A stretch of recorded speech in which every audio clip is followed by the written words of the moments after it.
Meu nome é Alexandre, sou professor de Física do Colégio Militar de Juiz de Fora. Essa série de vídeos que eu estou gravando é para dar uma força para a galera que estuda para o concurso da Polícia Rodoviária Federal, concurso que possui Física de ensino médio. Então, se você tiver interesse nessa série de vídeos, peço que se inscreva no meu canal e acompanhe as atualizações. Tenho gravado vários vídeos toda semana cobrindo todo o programa da Polícia Rodoviária Federal. Vale a pena ficar ligado nisso. Então, o primeiro exercício de hoje. Um veículo de 1.000 kg de massa que se desloca sobre uma pista plana faz uma curva circular de 50 metros de raio, com velocidade de 54 km por hora. O coeficiente de atrito estático entre os pneus do veículo e a pista é igual a 0,6 ou 0,60. A partir dessa situação, julgue os itens que se seguem considerando a aceleração da gravidade local igual a 9,8 metros por segundo ao quadrado. Item 38, acompanhando a prova da PRF. O veículo está sujeito a uma aceleração centrípeta superior à aceleração gravitacional.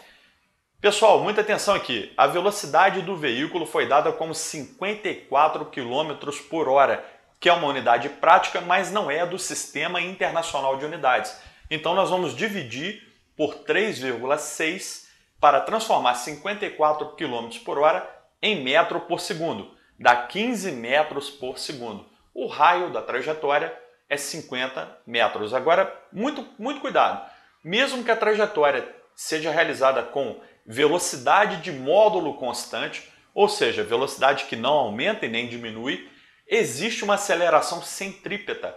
Essa aceleração centrípeta aponta para o centro da trajetória e ela está relacionada com a mudança na direção do vetor velocidade. O módulo dessa aceleração centrípeta é v ao quadrado sobre o raio.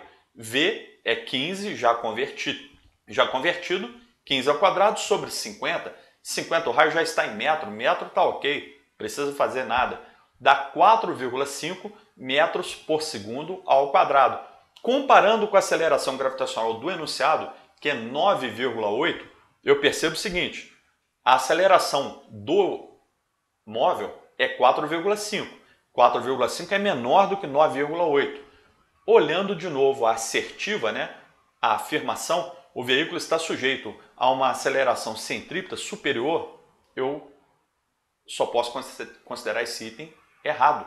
Olha só. A aceleração do veículo é apenas 4,5 e a da gravidade 9,8. Então, o item está errado.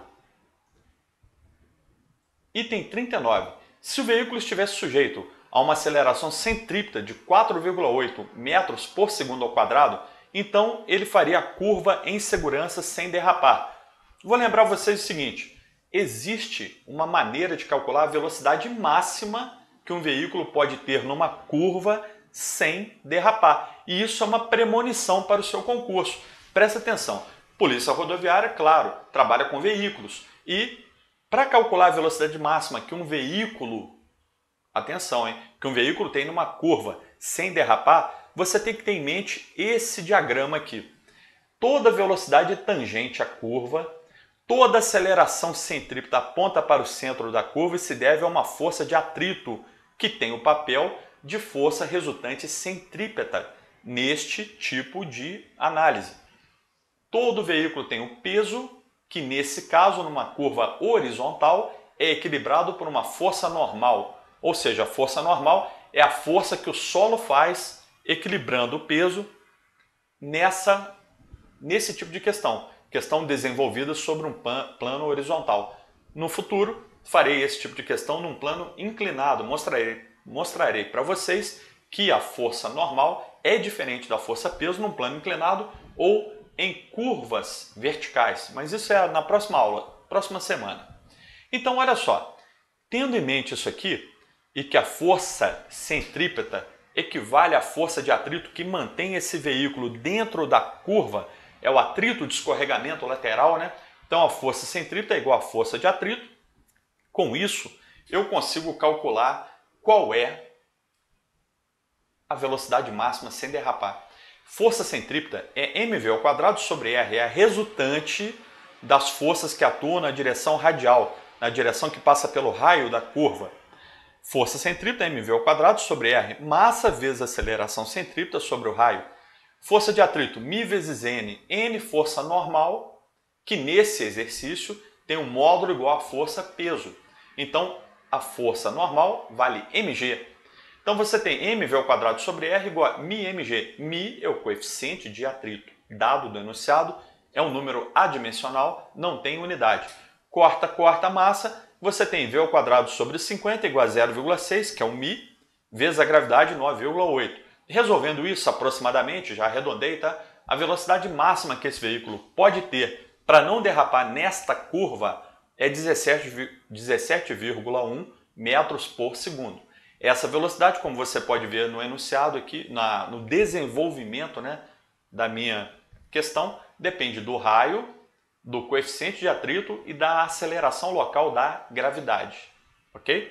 Então esta velocidade é o limite que esse veículo pode ter para não sair da curva derrapando.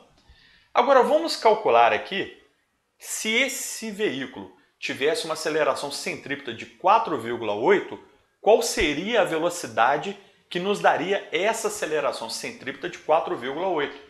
A aceleração centrípeta tem uma equação, é v ao quadrado sobre r, que é essa aqui, ó, tá? Porque a força centrípeta é m vezes a aceleração centrípeta. E a aceleração centrípeta é v ao quadrado sobre r.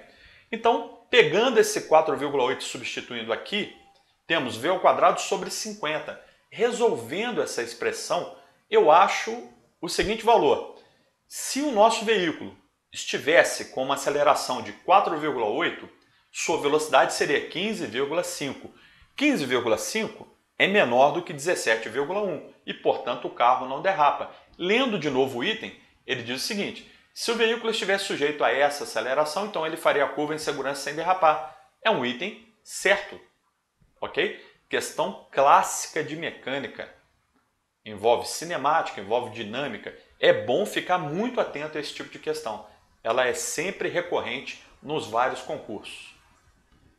40. Considere que esse veículo colida com outro veículo, mas o sistema permanece isolado, ou seja, não há troca de matéria com o meio externo, nem existam forças externas agindo sobre o sistema. O sistema é composto por dois veículos, né? Nesse caso, segundo a lei da conservação da quantidade de movimento, a soma das quantidades de movimento dos dois veículos antes e após a colisão permanece constante. Veja que interessante, ó. Antes da colisão, temos aqui essas duas figurinhas A e B representando dois veículos separados.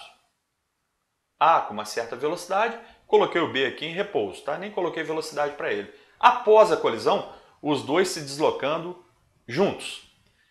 Esse é um choque chamado perfeitamente inelástico, ou apenas choque inelástico. Na prova de 2013 caiu também.